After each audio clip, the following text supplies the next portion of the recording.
Por outro lado, o governo aposta na queda da inflação para os próximos meses. Com a inflação em queda, fica mais fácil justificar a proposta de política salarial do governo.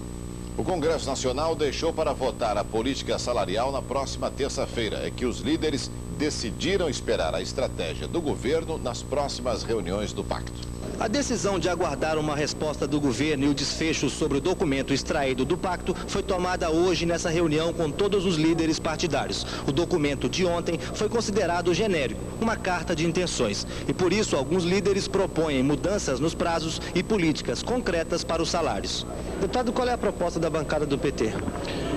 É você fazer a reposição vinculada ao IPC, prefixando a inflação, os preços e os salários, e aquilo que for perda do plano Collor, o pagamento em 8 parcelas. Com relação às perdas, nós temos uma proposta no tempo e a outra no percentual.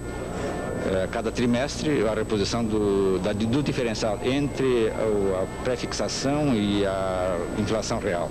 E percentualmente sempre que atingir um índice. Os outros partidos, o PMDB, o PFL, o PTB, não trouxeram propostas para os salários, mas o PMDB já tem pronto o esboço de um projeto que está sendo negociado nesse momento com os outros partidos para ser votado na próxima terça-feira, havendo ou não o entendimento. O projeto prevê a prefixação de preços e salários, um abono em dezembro, a reposição das perdas e descarta definitivamente o gatilho salarial. Esse prazo para a semana que vem para a política salarial é para esperar essa manifestação do governo para que o Congresso depois não seja apontado como o inviabilizador desse pacto? O Congresso não é parte do pacto, não. O Congresso é o estuário onde o pacto deve necessariamente desembocar ou o fracasso do pacto.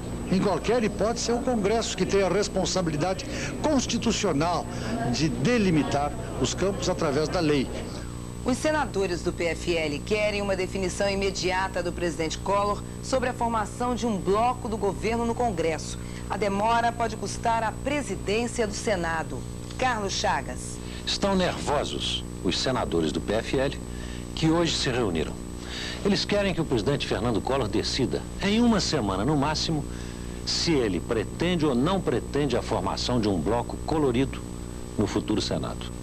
Dizem os senadores que se esse problema ficar para janeiro ou para fevereiro, não vai dar nem para disputar a presidência do Senado contra o PMDB e principalmente para arregimentar novos senadores eleitos agora em outubro.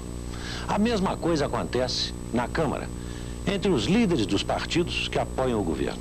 Eles querem uma definição do Palácio do Planalto. Só que a recíproca é verdadeira. O presidente Collor quer que os partidos decidam se vão ou se não vão formar blocos coloridos. Aqui para nós, antes mesmo de formados, esses blocos coloridos já estão perdendo a cor. O Congresso aprovou agora à noite 9 projetos de abertura de créditos opcionais no orçamento da União em 91. O valor total dos créditos é de 83 bilhões e 703 milhões de cruzeiros. O maior crédito, 79 milhões, é destinado ao Banco Central para pagamento de pessoal e encargos sociais. 3 prêmios para a Rede Manchete em 3 festas ontem em São Paulo. O prêmio Medalha de Ouro à Qualidade do Brasil, da agência Intermasters e Revista Sudamérica de Comércio Exterior, foi para a Rede Manchete pelo melhor jornalismo do ano. No prêmio Marketing Best 90, o destaque foi a novela da Rede Manchete Pantanal, que conquistou o público este ano. Em uma grande festa na Sociedade Hípica Paulista, a Rede Manchete ganhou em eleição nacional o prêmio Caboré como melhor veículo publicitário do ano. O troféu foi entregue ao diretor-geral da Rede Manchete, Expedito Grossi. A seleção brasileira faz o primeiro treino coletivo para o jogo amistoso dia 12 de dezembro nos Estados Unidos contra o México. A principal atração à tarde ficou por conta da apresentação dos novos convocados, Mauro Silva e Mazinho do Bragantino. A gente tem que encarar isso com uma chance na nossa vida, né? Eu acho que todos os jogadores sonham com uma convocação e quando a gente recebe esse presente, acho que a gente tem que agarrar com muita força de vontade e procurar apresentar um bom trabalho, né? E ver se a gente consegue a primeira vitória. Falcão testou várias formações e mostrou que ainda tem dúvidas sobre a equipe titular. Mas Odair e Almir devem ganhar uma oportunidade. Falcão, como é que você recebeu essa notícia de uma nova seleção brasileira agora sendo formada na Itália? Eu acho válida a ideia e tenho certeza que a conotação é só essa. Eu até brincava, de repente, um jogo de seleções dá a possibilidade de eu chegar, assistir e ver como é que os jogadores estão para uma possível convocação a partir de fevereiro. Mas pode atrapalhar o teu trabalho de alguma forma essa nova seleção, no caso? Não é, a preocupação não é essa. A preocupação é realmente se tiver o fim social de arrecadar fundos. Se tem isso, tem meu apoio e acho que seria excelente. O governo do Iraque aceitou oficialmente o convite dos Estados Unidos para discutir a crise no Golfo. E em Buenos Aires, o presidente Bush disse que não acredita numa solução pacífica. Voltamos logo depois dos comerciais. Até já.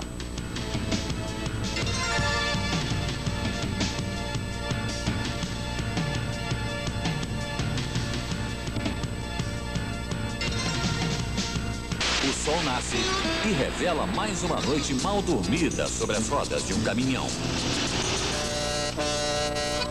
Onde há rodeio, é ali que a caravana monta acampamento. Um verdadeiro quartel. No comando, um general que é uma estrela. A vida numa companhia de rodeios não é fácil. Dolores Estrada, Lola para os íntimos. No seu caminhão, só um peão pode entrar sem bater. Zé Trovão. Para os outros, fica a poeira da estrada. Quero que você acabe com o romance de Dolores, mas é Trovão. A cada cidade, uma nova aventura. Mas quando a lua cai sobre os corações apaixonados, já está na hora de partir. É a lei das caravanas, cruzando as estradas da vida, para transformar caminhos diferentes num só destino. Não consigo tirar essa moça do pensamento. Próxima parada, o Brasil que o Brasil não conhece. Numa história de fé, valentia, aventura e amor. A história de Ana Raio e Zé Trovão. Estreia próxima quarta.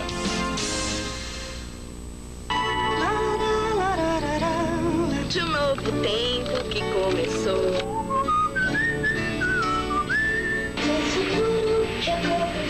Hoje a festa é sua. Traga todo mundo. Todos nossos sonhos serão verdade. O futuro já começou. Hoje a festa é sua. Hoje a festa é nossa, é de quem quiser. A Sadia deseja um Feliz Natal. Eu amo do peru.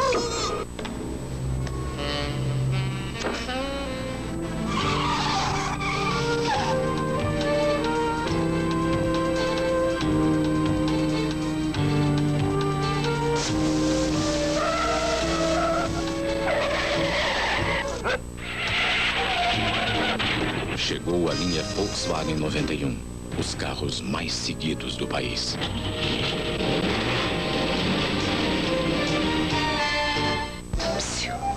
Por que você não experimenta os fósforos Fiat Lux? Não falham nunca. Seus palitos são mais longos para você nunca se queimar. E vem em 2 embalagens econômicas de 50 e 300 palitos. Fiat Lux, a chama da casa.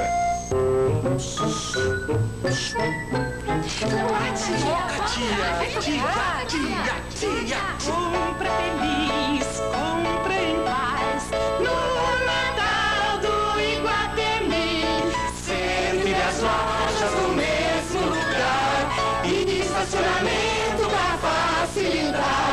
Natal de paz é do Iguatemi. Lá tem de tudo que é bom.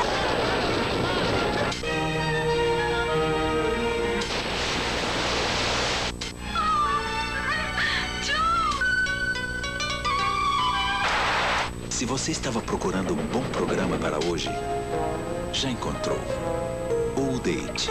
Maltes raros, importados, envelhecidos 8 anos. Old Age. Beba com prazer, sirva com orgulho. Praticamente umas 19 horas, eu vinha saindo do trabalho. Aí, de repente, eu fui jogado dentro de um conversível vermelho. Aí, ela me enforcou, entendeu? Com uma gravata, e eu, a partir daí, não vi mais nada. Eu acordei numa casa abandonada, entendeu? Numa ilha deserta. Houve algum tipo de violência? Digamos que sim. E a alimentação? Bom, tem hora que você não encontra forças para comer com as próprias mãos, não é verdade? Em algum momento existia uma possibilidade de fuga? Não. Ela realmente sabia como prender um homem. Por que você não experimenta os fósforos Petilux?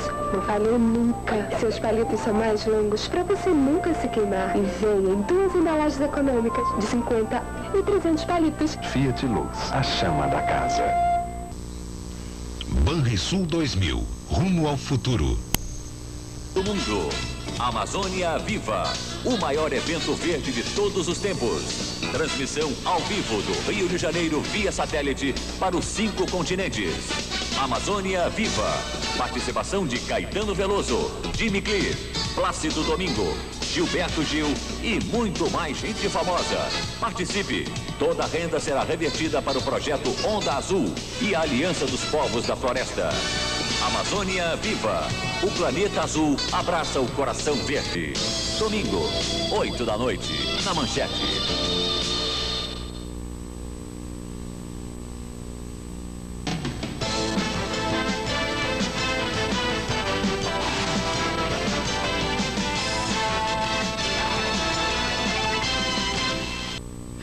Em Nova York, uma decisão inédita da Justiça. Um juiz vai obrigar a cidade a indenizar o preso que ficar em cela superlotada. O nosso correspondente Luiz Carlos Azenha dá os detalhes. A guerra contra as drogas, decretada pelo governo americano, tem como frente de batalha os bairros pobres das grandes cidades do país. Aqui em Nova York, nunca a polícia prendeu tanta gente. Está faltando lugar para colocar os suspeitos e condenados. Para enfrentar essa falta de espaço, as autoridades de Nova York tiveram que improvisar, adotando um barco-presídio. Isso mesmo, uma prisão flutuante que fica aqui na Baía de Nova York. Por ironia, de dentro desses containers, os presos podem ver a Estátua da Liberdade. O barco-presídio é engenhoso, mas nem por isso resolveu o problema. Na semana passada, havia 20.794 presos nas cadeias nova-iorquinas, 3% a mais do que a capacidade. Sem lugar para acomodar mais gente, a cidade passou a acumular os presos em flagrante ou recém-condenados em celas coletivas, sem banheiro ou camas para todos. Foi o que levou um juiz federal a decidir pela indenização. A prefeitura de Nova York vai ter que pagar $150 ao preso que passar mais de 24 horas numa cela superlotada. A prefeitura promete resolver o problema de uma vez por todas assim que inaugurar uma nova ala no presídio da ilha de Rikers. Até lá, vai ter que cumprir a ordem do juiz. E em Nova York, pelo menos por algum tempo, não vai valer o ditado de que o crime não compensa. Tropas dos Estados Unidos impedem uma rebelião militar no Panamá. O ex-chefe de polícia panamenho, o coronel Eduardo Herrera, tentou tomar o controle do quartel-general da polícia do Panamá, depois de uma fuga espetacular de uma ilha-prisão. Eduardo Herrera, que serviu ao ex-homem forte do Panamá, general Manuel Noriega, fugiu de helicóptero e invadiu com 12 homens armados o comando da polícia. A pedido do presidente Guilherme Endara, os soldados americanos no canal do Panamá cercaram o prédio. O ex-coronel chamou os jornalistas para dizer que não estava tentando dar um golpe de Estado. O ex-coronel aproveitou a confusão da saída dos jornalistas para fugir do comando da polícia com mais de 50 soldados. Pouco depois, ele foi preso pelas tropas americanas quando se dirigia ao parlamento panamenho. Um vulcão entra em erupção numa ilha japonesa. O espetáculo está atraindo muitos turistas, mas também assusta a população. O vulcão na ilha de Kyushu, sul do Japão, está lançando cinzas e fumaça a centenas de metros de altura. Mas, por enquanto, os habitantes da ilha não estão ameaçados. A população dos Estados Unidos sofre com o mau tempo que atinge o país há 2 semanas. No norte do país, a neve causou o fechamento de estradas. Em Iowa, por exemplo, chegou a meio metro de altura. O litoral de Massachusetts e do Maine, na costa atlântica, está sendo atingido por uma ressaca com ondas de mais de 5 metros de altura. Uma mulher morreu afogada. Mais de 100 moradores abandonaram as casas ameaçadas pelo mar.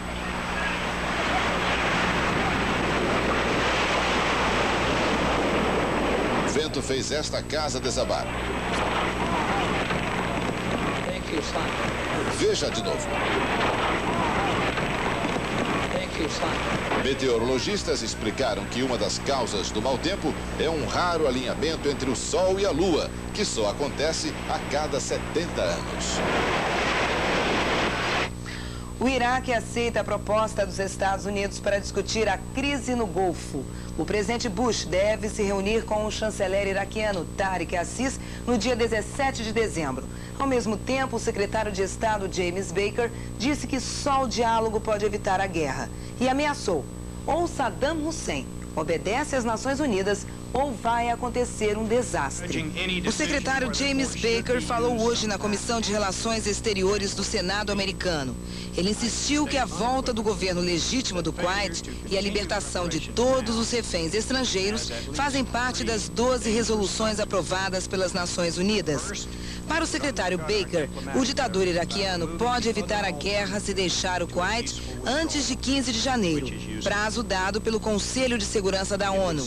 Em Bagdá, no Iraque, o ditador Saddam Hussein pediu pela primeira vez o apoio de todos os países árabes. Ele se reuniu com o rei Hussein da Jordânia, com o chefe palestino Yasser Arafat e com o vice-presidente do Iêmen, que estão do lado do Iraque. O ditador Saddam Hussein concordou em receber o secretário James Baker em Bagdá no fim do mês, mas exigiu que a questão palestina seja incluída nas negociações. Em Paris, na França, uma multidão saiu às ruas para protestar contra uma possível guerra no Golfo.